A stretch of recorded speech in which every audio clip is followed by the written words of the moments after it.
you're lucky you're getting a collared shirt, actually, and it isn't my pajamas. So, Frankly, I was afraid you were going to show up naked. No, yeah. So I'll do a very quick thumbnail of a background, and so the reference I was making to Oracle was that I was at Oracle for about 18 years. I was vice president of product development. I left there in 2007. So I was VP of product development in Asia Pacific. So that exposed us to some pretty interesting things. And around the time of the year 2000, the human genome was sequenced, and Oracle had a customer called Celera, which was run by Craig Venter. And so that was an opportunity for us to be exposed to that very strange looking data that I received, which was kind of A, C, G's and T's and capital letters, and there was an awful lot of them. I actually asked if it was a mistake, but we kind of supported this complex unstructured data in the database, and I have to say, it caused an interest in me, and when I left in 2007. Kind of pursued that and started using some more broader technology to be able to process the data as it started to really kind of version. It was a huge amount of explosion of data at that time. Did you used to hang with Craig before Craig Ventner was Craig Ventner? No, actually, his company was really a customer of Oracle's, and so Oracle began to just support this data that was coming out of the sequencing machines. And then start to do analysis, which was more medical chemistry and those sorts of things, which was emerging. So very early days, and I don't think anyone had any idea of where it was going to go. Although they did think at the time that having mapped the human genome, that we were finally going to make the connection between every disease and every gene that was responsible for it. It turns out that actually wasn't the case, and anything like monogenic. There was really only like a couple of hundred diseases, I think, that were really monogenic, and the rest were all polygenic, meaning that there was lots of different, genes involved in the, in the disease. So that kind of, raised more questions than it answered, and we've been ever since looking at the polygenic effects on, generating disease and controlling it, building pharmaceuticals around it, which we do now. So yeah, very early days, but powerful technology. So you've been on this for the last 14 years? Yeah, absolutely. When I left Oracle, 2007, that was when we set up APM. Yeah. And how many are you at APM? We're not a huge company, so we're still around the 10 to 15 core, and then we have people that I use on a contract basis to come in to do the really bigger jobs. You're the founder and president? Sorry. You're the founder, president? Yes, absolutely. Yeah. So you feed at least 10 families. Good on you. Yeah. It's a leveraged model. Yeah. And sometimes that has the stresses that go along with it. Sure. Absolutely.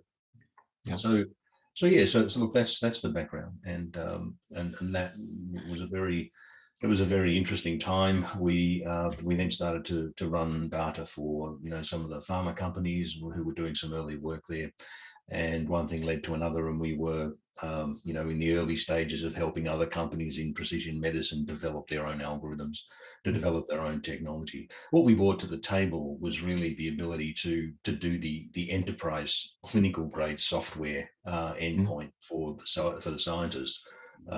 Scientists were absolutely amazing at what they do, but they're not engineers, they're not software engineers, and so that rigor around that was something we initially brought to the table. I just met moments before this call a new friend. David is a guest on today's call, and I don't know enough about what Amplexer does. They're going to be talking in November, but he does software that helps bring device and pharma to market. So I wonder, on the off chance that that's a conversation that you guys should have at some point. So who would hire you, and what would they ask you to do for them? So we would normally have companies, it's usually spin out from universities and those sorts of things, where there's been either professors or there's academics that have come up with algorithms, and they'd like to take that privately and go and develop it. And those are the sort of people that have had some very serious skin in the game for a long time. one of the companies that we've worked with from the very beginning, GMBX Genomics, has a very different way of looking at the genome through the immune system, and being able to look at the damage that occurs to DNA when the immune system actually does its thing, which is operate normally. So the immune system leaves behind some collateral damage, which is usually cleaned up by by DNA repair mechanisms, but sometimes it's not. And those little mutations that are left that are not repaired go on to cause cancer and various other diseases. So a different lens, a very powerful piece of technology. And so they started out as a customer. We helped build the science with Dr. Robin Lindley, and she then built out the company. And last year, it was actually 2019. Gee, it's all merging together, isn't it? Too many lockdowns. I'm curious if lockdown/COVID have had an impact on your business in a positive way, like people need you more, or they're thinking about it more. Slightly for us. We had I was running a medical device company as well, so we tend to do these kind of management consulting, kind of engagements as well these days, where things aren't going so well. So sometimes I'm asked to come in at board level consulting, and so we try to sort out the issues that some companies are having, and it's just purely on the basis we've had some experience in different places before. And so we were doing this, and it basically COVID and the lockdowns basically killed that company. And it was just because certain deals couldn't be made. I mean, we had distributors in the Middle East and in China, and people couldn't travel. We couldn't, and there's so much of a face-to-face element to that, so we couldn't travel. And so those deals, unless you were talking COVID, there was no way you'd be able to talk about anything else. So so yeah, it had an effect. Some of your projects come to an abrupt halt. Very much so. Yeah. And in other cases, some of the science with GMDX had put together had some very good kind of outcomes for COVID, in being able to understand the way in which COVID was working in its different variants at the time. This is quite early. So this is when, we had the first New York kind of wave going through. And so we had the Wuhan strain and we had the New York strain. And so we were able to tell from that certain vaccines would not be able to work for both. And that was very early days, but yeah. I'm visual. Can you help me see? Do you have any, would I be looking at complex models on your computer, seeing the strands?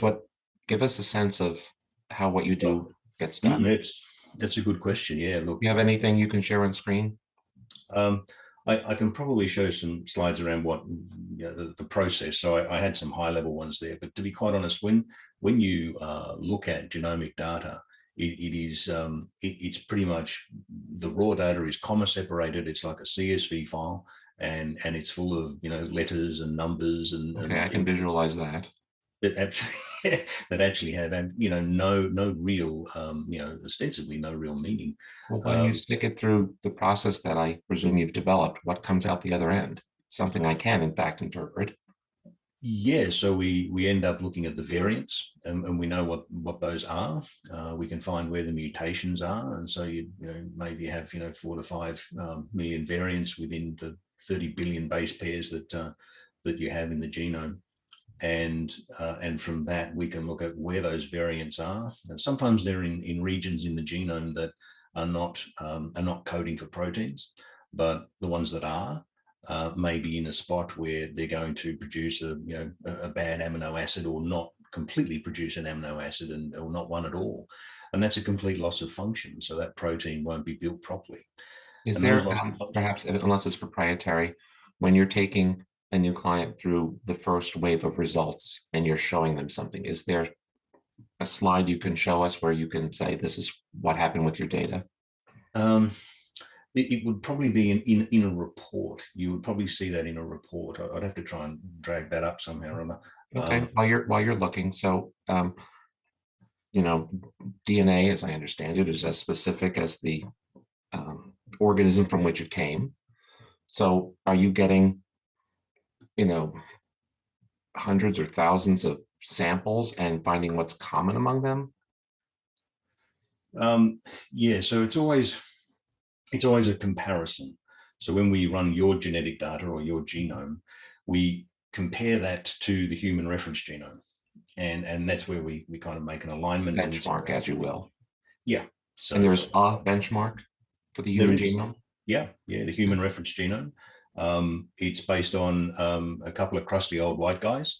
And so there's a very strong European kind of, hereditary, pipeline to the genetics there. And that's why many of the comments today around genomics are towards the ethnicity component, because we don't have a lot of those other genomes that come from other ethnicities.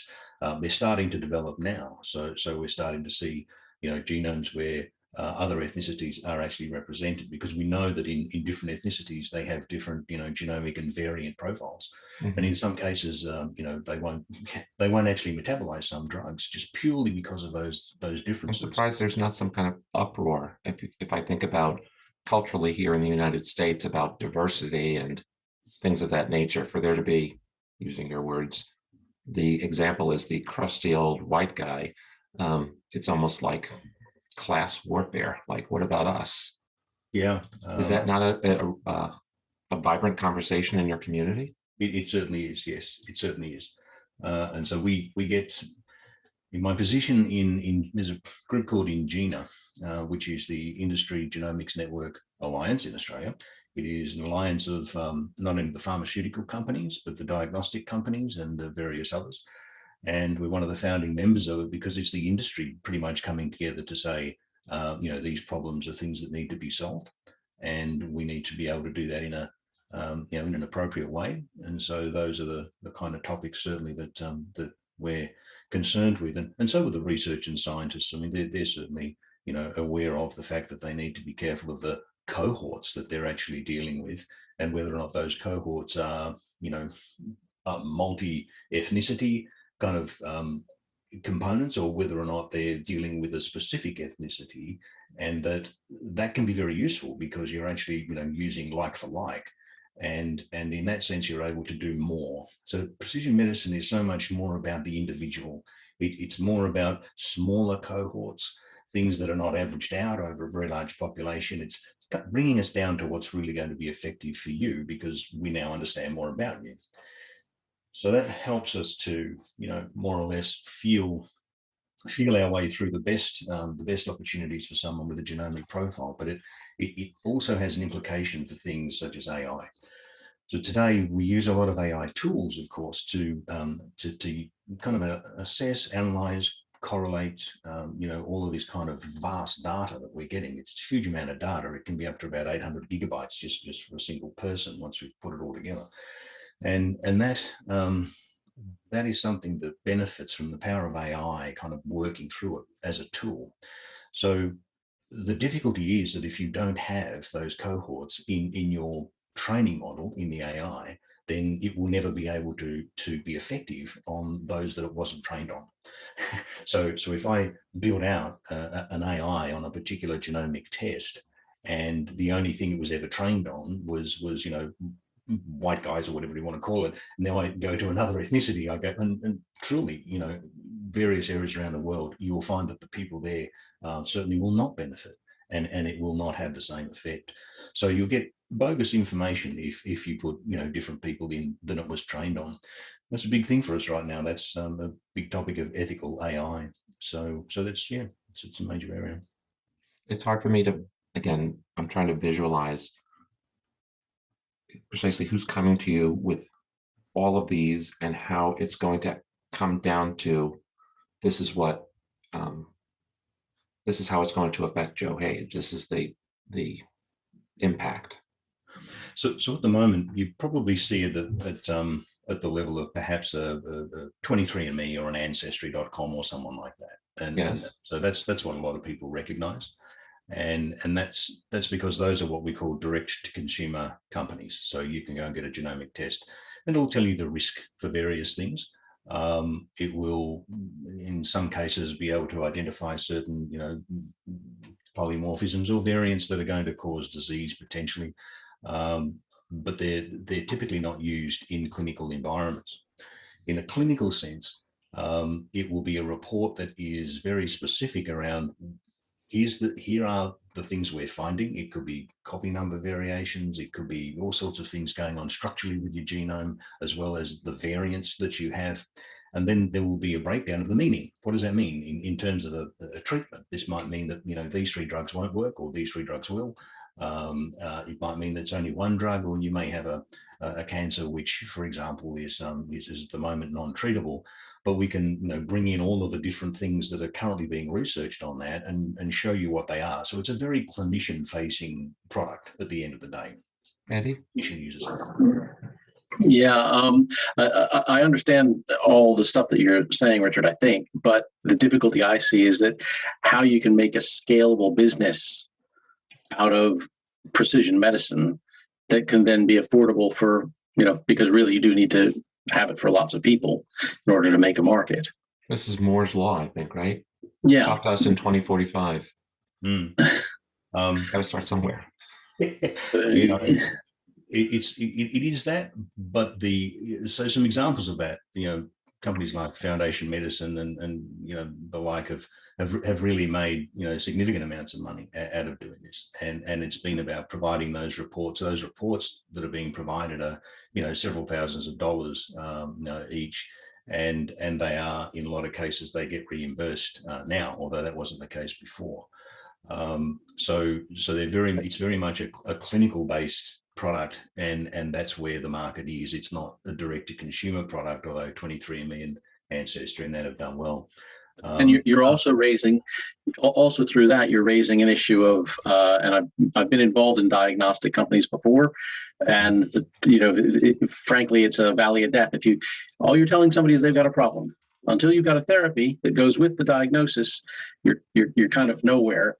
On top of which, there's that issue of the negative selection by the insurance industry. As soon as you disclose that you've got all these pre-existing genetic conditions that may make you likely for this disease or that disease, the insurers are going to go, all of a sudden I have a reason not to cover you. Actually, you say insurers, and I recall I put you in touch with Nick Anderson, right? Yes, yeah, thank you, Joe. How was that conversation? I haven't spoken to Nick just yet. So, okay.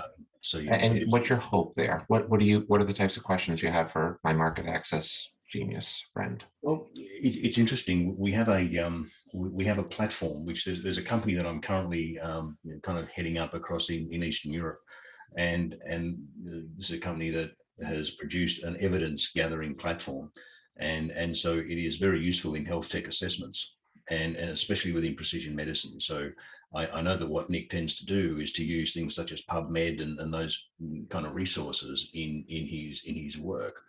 And there are many resources to gain evidence and whether or not things are on clinical trials or not, and to bring all that together in a single platform, and then be able to show that evidence for each of these kind of variants, if you will, that a person has. And so now the clinician is able to look at if there's no current therapy for it, what are the things that are currently going on? How strong is the evidence behind all of those? And this is building an evidence platform for for people like Nick to be able to use. I remember I think it must have been 2016 actually, Joe. It was at one of your one of your 10X events, I think, and Nick did a fabulous presentation around that. And I remember that, and he went through a list of all the resources that he used in his evaluations, and I think this particular platform has a because it is using AI going across the entire literature landscape and clinical trials landscape, and so when you can build that together, then it's a richer amount of information in a shorter period of time. So it's a reasonably productive way to be able to get the health tech assessment underway and possibly to uncover things that the HTA may not have. This platform is proprietary to you? It is to the company which I'm working with there. So it's one of these things where I'm building out another company. On the side, which is why you're typically up at 2:30 in the morning. It's it feels normal. So we've just kind of finished the day over there. Eddie, I kind of hijacked your question. Did he address it? So, well, I'm not sure because I have a couple of different layers of questions. Where do you think what you're proposing can fit in with, if you will, an insurance based system, and not disadvantage those people who all of a sudden find out that they are, prone to having lung cancer if they go into a smoky room. Yeah, no, and that's a fair question. So I would divide the answer into two pieces. The first is life insurance, and life insurance in broad terms is really not able through various restrictions, in statutory restrictions, they aren't able to discriminate from that point. The US, I think, has the GINA Act and various other things that prevent that. Yes, but doesn't that mean that you must die for that to work for you? In which case it doesn't work for you, it works for your heirs. Health insurance is to help you stay healthy. Life insurance is, oh, you don't have that anymore, here's some money. Yeah, although the life insurers were going, I think the concern with life insurers was that they were going to, place a premium on you if you had some kind of genetic condition that showed you was a much higher risk of dying or a much higher risk of becoming a problem.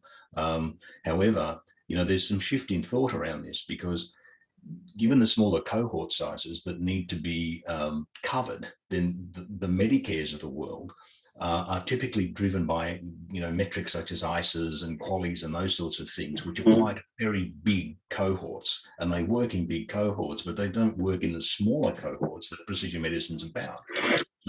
So there's this interesting conversation going on now as to whether or not the life insurance is, maybe there's a conversation to be had there that says that maybe they, through supporting having genomic testing done, actually have a much better understanding of the risk profile of everyone that they're actually insuring, and that gives everyone the ability to get their genome sequenced and not have to pay for it directly out of pocket.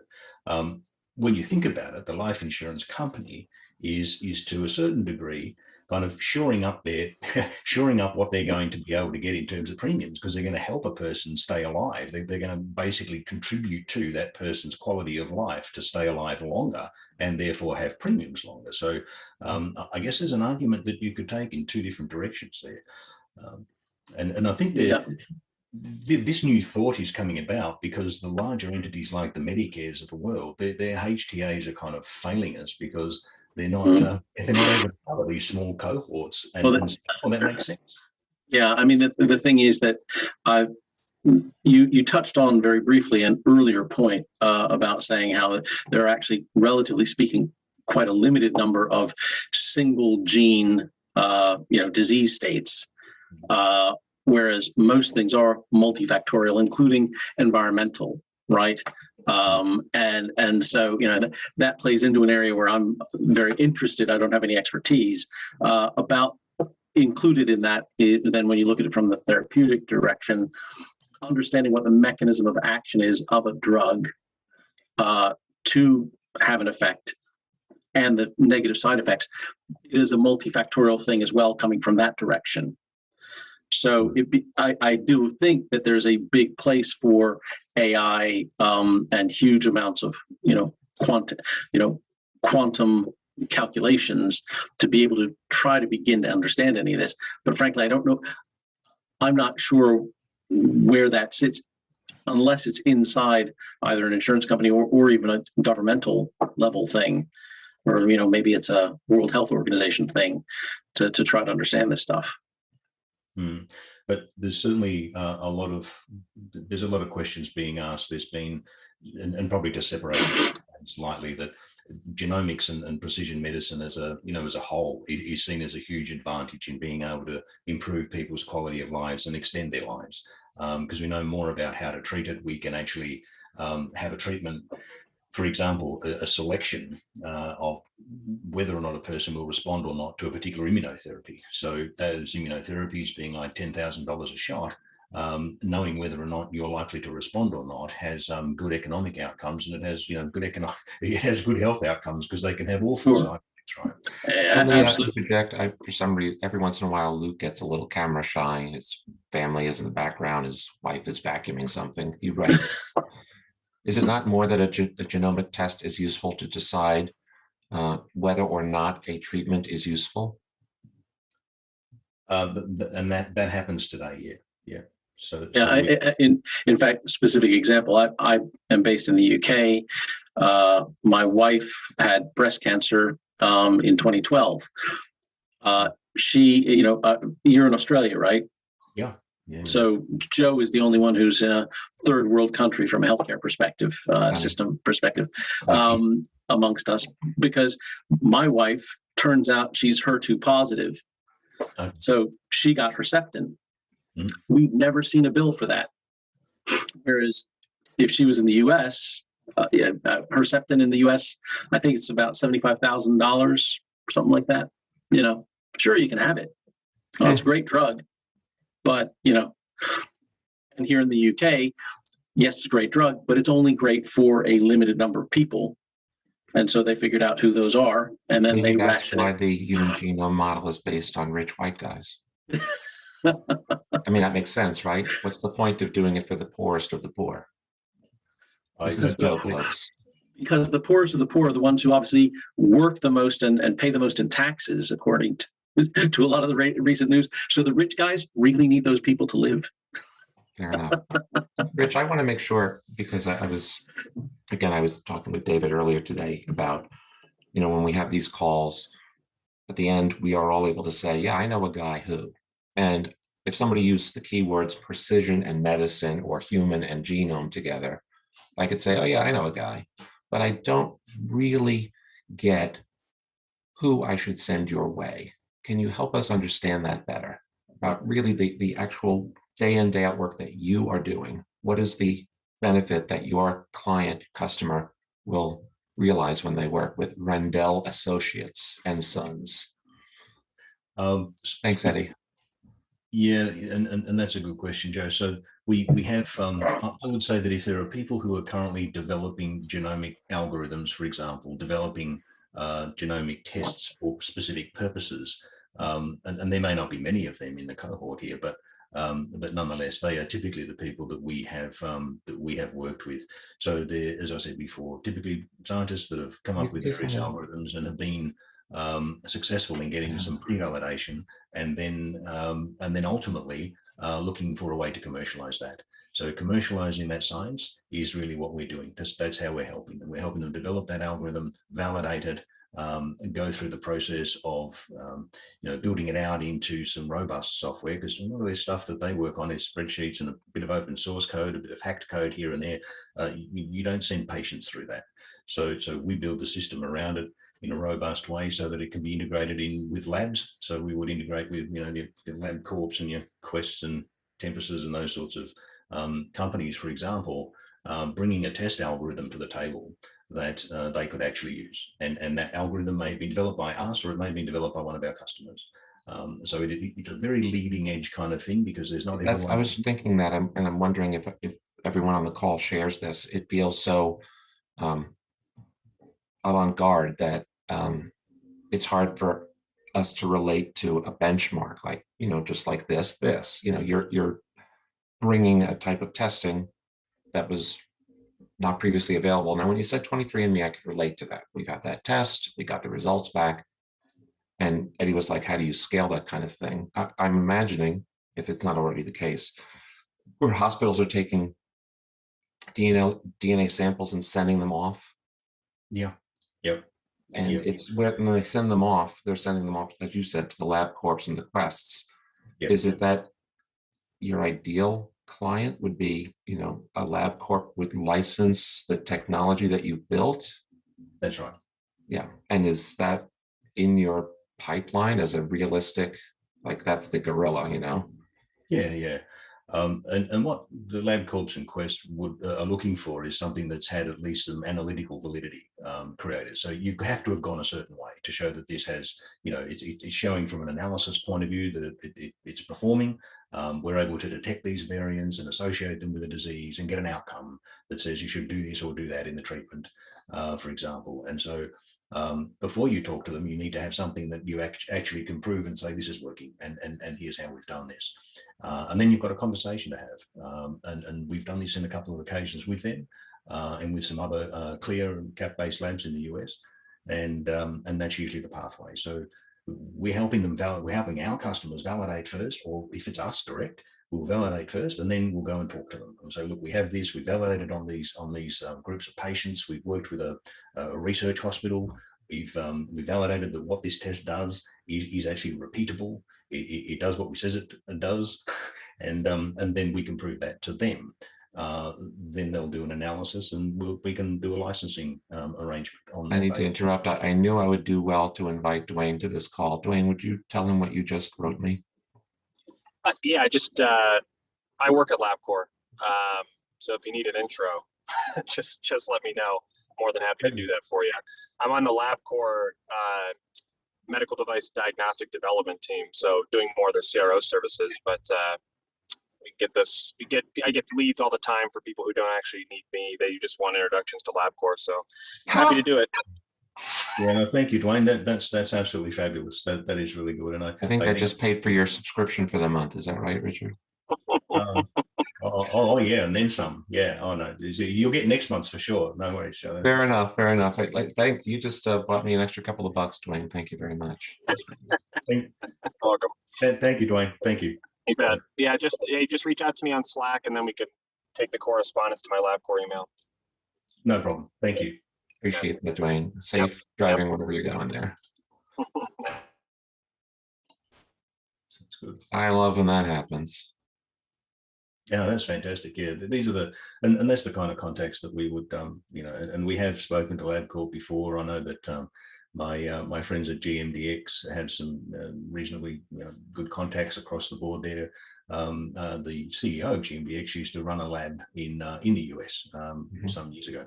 So we do have an understanding that we have to have something provable before we go and have the conversation. Otherwise, obviously, it doesn't lead anywhere. And how long have you been doing that? Has it been more than a decade that you've led this concept? Yeah. And it just feels so formative that I can't help but wonder how revenues have been for you over time. And has it been a struggle in the early days as you do all of this research to prove that you have a product? This development is rather significant, no? Yeah. Yes, absolutely. And you're right.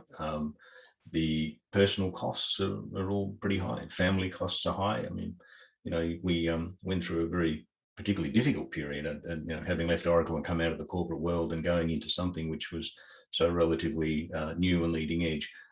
You become unable to pay your bills pretty quick. So I think, we had hard times. We had absolutely hard times, and many questions about whether or not we'd want to continue. Today, we're kind of okay because we can kind of do what we do, but we have taken a very long time to get to that point. And I think as precision medicine moves along, that the rising tide floats all boats, and we'll be able to move along with everyone else. But I think that was my problem, as being just too early to the game. But I imagine that there are other Richards out there with the same issue, and I'm wondering how well you know or are aware of other companies attempting to do this. Have you explored collaborating? Does it make sense to be bought out? Or I'm sure all of these have. We have those conversations from time to time, and look, and there are others. There absolutely are others there. It's an interesting area because the people are, for the most part, privately funded. So they have shareholders, and which is typical of that kind of company. They've had either relationship capital, or it's rarely VC, but they've mostly been building themselves over a number of years with relationship capital, and then it becomes very difficult to take a down round or do something which the investors are going to be disliking, and it's like being chased down a hill by a fireball at that point. But it's a conversation you end up having to have if you've taken investment from many different investors, and the expectations have been that your leading edge thing will ultimately return something pretty quick, and it doesn't. So we had a significant engagement with a particular company who had spent I think they spent almost $7 odd million over about 6 years, and we went and we did a HTA on that. And we kind of showed them that it was not really possible to achieve the business goals they'd hoped for, or the pricing they'd hoped for. And that's a pretty late stage to be doing a HTA, right? It's a pretty late stage to be looking at what the company can potentially make and what pricing they might have. So we started to work a little more on the management consultancy part and the reimbursement part, just helping them work through this in a much earlier stage of the business, long before millions get spent and many years have passed. While you were speaking, I had to reach Jonathan because this just seems so relevant to what he's working on. Richard, it's 2:40 a.m. for him, so understandably, you've never seen his visage on these calls before. So thanks for staying up. Would you tell him, Jonathan, what you're working on? Yeah, hi, Richard. Pleasure to meet you. We are basically taking the diagnostic world and trying to approach it from a SaaS model, a software as a service. Well, get rid of the actual diagnostic test itself, and really propose the answers to those diagnostic questions, and then provide the actual diagnostic tests as part of that service. So bringing more of the information into the forefront first, as a service to employers or large communities, and as a second step, providing the actual diagnostic tests in order to populate their decision making. Because the way you described it is different than, of course, the way I envisioned it. I'm thinking that you're about to get national, at least, distribution of a product on a shelf for people to buy for COVID tests. Yes. Oh, that certainly is the case right now. So Intrivo Diagnostics, or Intrivo.com, we received an OTC EUA authorization from the FDA for our OnGo brand. And that's a consumer-facing brand of over-the-counter COVID test. But parallel to that, we are really, and I maybe made the assumption, since we're talking about precision medicine. Company, he's serial entrepreneurs. What are you gonna do?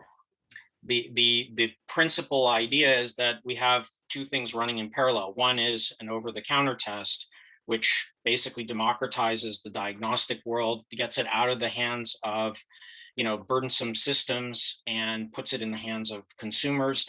But the second thing is actually population management and software that allows companies to make good decisions and use precision medicine in order to make good choices for the communities or the populations that they're trying to manage. That's a very interesting approach. Yeah. And so you're working. So there's a wet lab involved somewhere there on. Excuse me, I need to see what Elliot's problem is. Carry on. So right now we're just working with the OTC COVID test. Of course, we have other ideas, like, for example, flu, or other types of kind of common tests that would create barriers or problems in the workforce. Anything that's an infectious disease would probably be a viable addition to the program. But I think today, if we look at the history of COVID, when FedEx, the delivery service, was insisting on PCR tests, sequestering those drivers that tested positive for 14 days, and then they would do another PCR test. These people were not infectious, but they still had remnants of COVID on their body, and they would be delayed and sequestered or removed from driving for another 14 days. That's why we saw huge delays in FedEx's delivery systems. Their supply chain management went through, just got destroyed because of bad testing decision processes. So, these are the types of things that I think we're looking into.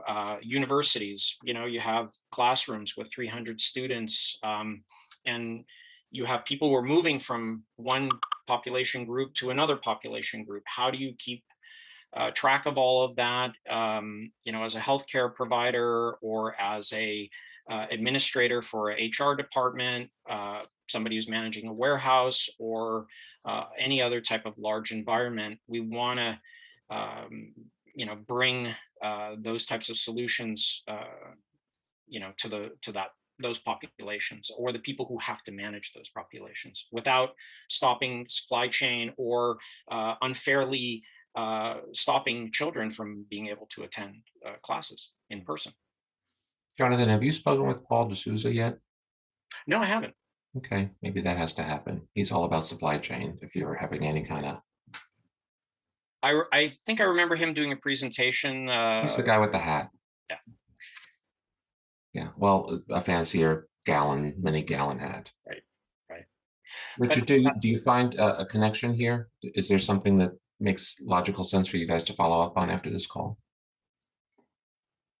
Yeah, I think it's probably understanding a little bit more about what Jonathan is doing, but the concept is very similar to the to things we were doing within the testing space, at least, and so the processing of the data, and it's because you get confronted with many different aspects to it. That if there's a lab involved, there isn't here, but when there is a lab involved, so there's HIPAA and various other things to worry about, of course. Sure. And so we would normally find ourselves confronted with HIPAA compliance long before we have medical device or software as a medical device compliance. Because if you work with a lab, of course, it's lab developed tests. But so I think there's some synergies there, Jonathan. And you're out there with a direct to consumer. You're kind of already in their doorway at their home. It's a slightly different nuance on the model, and it sounds quite exciting. That sounds pretty good. Absolutely, yeah. And I think we've always thought about things such as I know that at-home kind of genomic testing has sometimes been, talked about a lot by using the Oxford nanopore devices. So nanopore is a very small device using a different technology to the big behemoths like Illumina, and so it's a very, very simple device. It's small, sits on the desk. And you just put a sample in there, it can be saliva, and then you just put it in, it'll do the sequencing. And so I think that technology is very close to to being able to do those sorts of things in home. And so you connect it to your PC, and you'll get a pretty much a lab grade output. It's kind of lab at home, which is similar to, I think, what you're probably describing there a bit, maybe the next generation along. But I think it's where it'll go. Ultimately, I think people will ultimately have that capability to do as much analytics as they want at home. And I think looking at the Apple Watch, for example, and those sorts of things, it's a piece of technology that's not necessarily prescribed by a doctor, for example, but you can get enough information from it to say, well, keep saying this, maybe I should go talk to my doctor.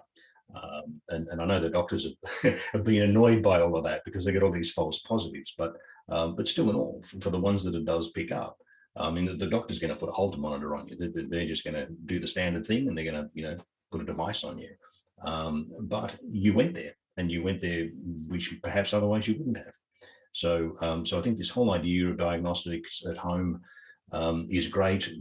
Something a little less than the whole quantified self thing, which is kind of way out there. But I think it's useful. It's funny. It's way out there for the guy that I think is way out there. So we're talking stratosphere. Jonathan, I appreciate you making the time and jumping on. And Richard, of course, you're both on the premium network, so you can just chat with him afterward. I guess I'd like to, and I'm not going to ask you to be one of the super long presentations because now it's almost 3 a.m. But what is your next great milestone? What is wow, Joe, if you put me in touch with anyone in your network, what I really need to get, because it just, again, I'll leave this call perhaps a bit more unclear than most because it's beyond anything I can touch, feel, understand, have done before. And it's so nascent and there are other people doing it. What do you need to be someone who gets to the level where you're very much part of that conversation, where you're a central figure, as opposed to what I'm envisioning, somebody in a small room in a closet somewhere in Australia trying to, get the LabCorp. So you got an introduction to Dwayne. That was great. But what else besides meeting a giant do you need? So for what we're doing, validation is very important. And so to do that, being connected with, cancer research hospitals, people in those areas where they can use some of the technology that we have built in our various forms, whether us or our customers. You're talking about finding PIs that are willing to work with you? Yep. That's in my experience, I know that is a really big ask for even huge. The most established, I have a prototype and we're going to ship in 3 months and we need clinical data kind of thing. Yours feels so many degrees removed from that. Is that a reasonable next step as a milestone, or are there steps before there? So we do have at the moment tests that are ready to be put into research use only and evaluated by a PI. I think when I say that, I mean look at ways in which it may integrate in a current clinical study. And what it may contribute to that. We know what we can do with these various tests and technologies, whether it's GMBX or Smart Omics or whatever the technologies we're developing, and their key thing is always validation. And within this area, it's always getting access to data. Because to prove the models, which are now so heavily driven by AI algorithms, the only way to make it more accurate is by building out the data sets. And data is very hard to get access to. The pharmaceutical companies hold onto it and put a fortress around it. So there's no way that you can collaborate easily with a pharma company to say, well, we could have helped you with, clinical trial cohort selection. We could have selected, more effectively for your clinical trial using these genomic technologies. Absolutely.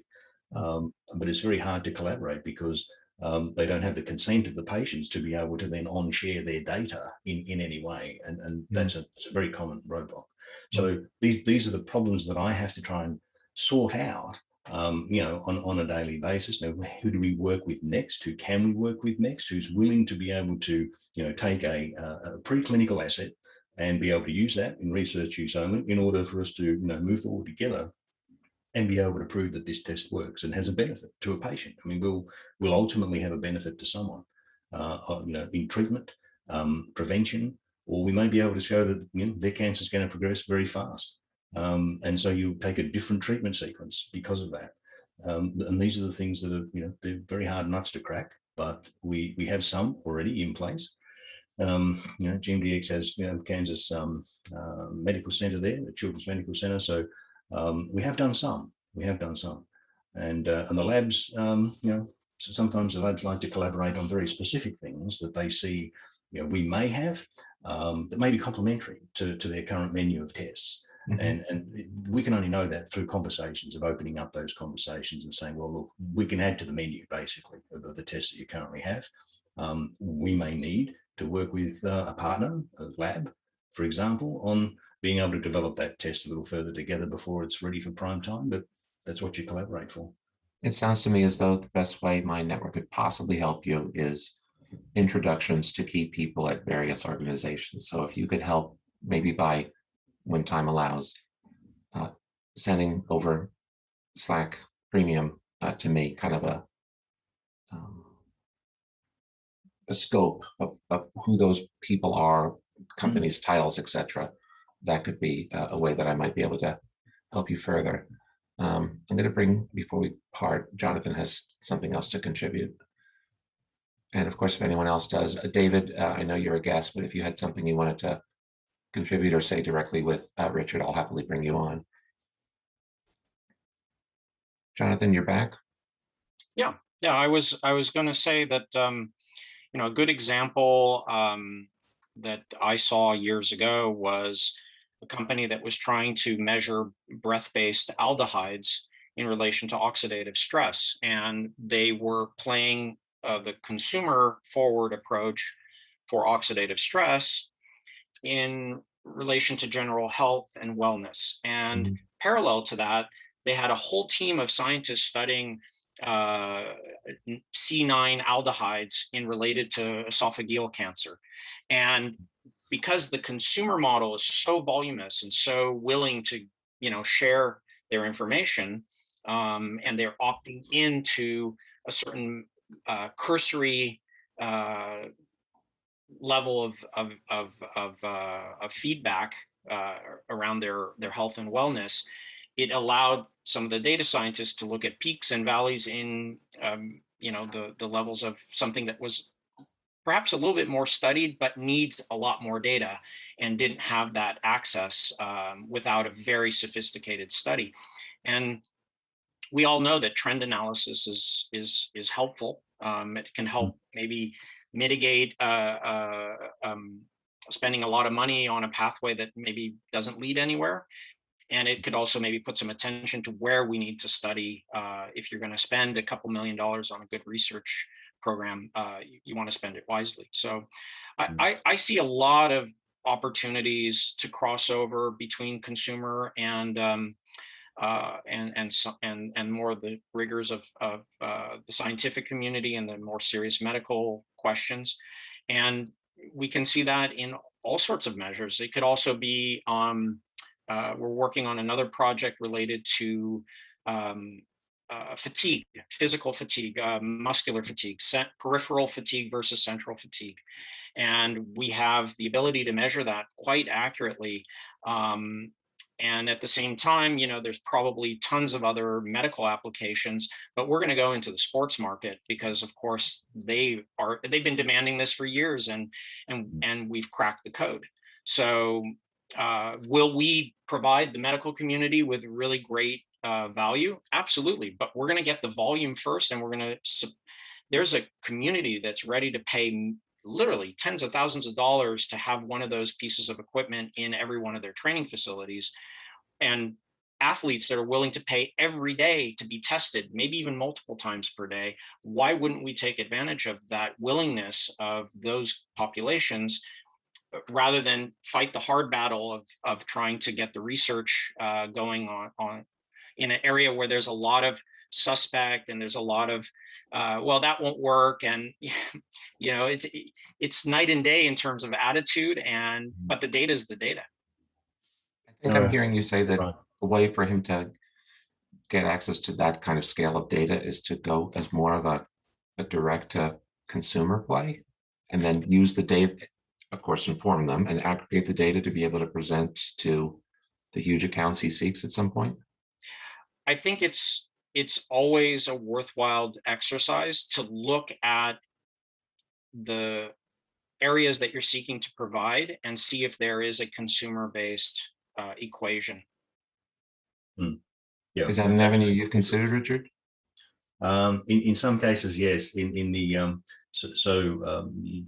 I've had an entrepreneurial kind of a existence. There's a company which we have set up only last year, which has a handheld kind of paddle device like an LabCorp, very similar. The difference is that we do ANS kind of review with it, so we can do heart rate variability, and through that we can do heart rate turbulence and all sorts of things like that, as well as concussion evaluations as well. So this is good for the sports field, right? I mean, concussions are pretty common there. So whether or not a player should go back on or not could very easily be screened. You using just a device, just hold on to it. And the secret's in the software and the analysis, of course. So it's a good example, and we were not going to, we hadn't thought about that immediately because it was our cardiologist advisor that was driving us a little bit. But when we spoke about that, suddenly the consumer light went on, and you're absolutely right, Jonathan. It's the power of the willing. I mean, getting a clinical trial together, it's so hard to maintain the cohort. I mean, about halfway through the trial, I mean, a good 30 to 40% have already dropped off. This is the real tough part about managing, clinical trial participants. So sometimes getting the data from where you can, that may potentially even provide real world evidence, right, for you within that context. If you go down, Sam. And the other thing is that you get buy-in. You get. I think that's a really important component. If you've got physical trainers, the doctors for those teams to see the value of what you're offering, you're most likely going to get more consensus and more buy-in to that clinical study. And once that clinical study is done, then you get this kind of that's the inflection point, because then all of a sudden it's not opinion and it's not kind of trend analysis. There's actually significant data that actually supports all of those things, and that's when the business just kind of takes off. Really appreciate it, Jonathan. And Right, Richard, John. you mentioned LabCorp. I just put in the chat. David Albert was our guest a few months back. Given the time difference, you probably missed it. So go ahead and look in the chat, and you can click through for that presentation. And in case you plan to come out in May and meet us in person, David's agreed to be our keynote for 10X. Oh, excellent. Oh, it's really good. Yeah. He was were you on that week? What a delightful man. Yeah, I wasn't, but I was talking to Jonathan. John, yeah. Were you on that week? No, he's on mute. It's all good. It's 3 o'clock in the morning for you, sir. I gotta let you go. Very grateful that you took my invitation and taught us a little bit about what you've been working on. And I just hope that we can come together as a group and get you to your next milestone. And that's a fabulous thing, and I hope we can. It's yeah. So I've been sitting within the group for some time, and of course things are very busy, and we're trying to keep the wheels moving. And with COVID going on, and at 3 a.m. in the morning, of course. But I'm sure that I'm sure that there's some great conversations to be had, and I'm very grateful for those that actually have chimed in today. So thank you so much for doing that. My pleasure. Folks, next week we have another Richard. I'm not saying a better Richard, just another Richard, and Richard Houlihan is going to talk to us about UDMed. So I hope to see you there. Except you need to recover from today. Go get some sleep. Thank you, everybody. Have a great weekend. Thank you, Richard. Everyone. Goodbye.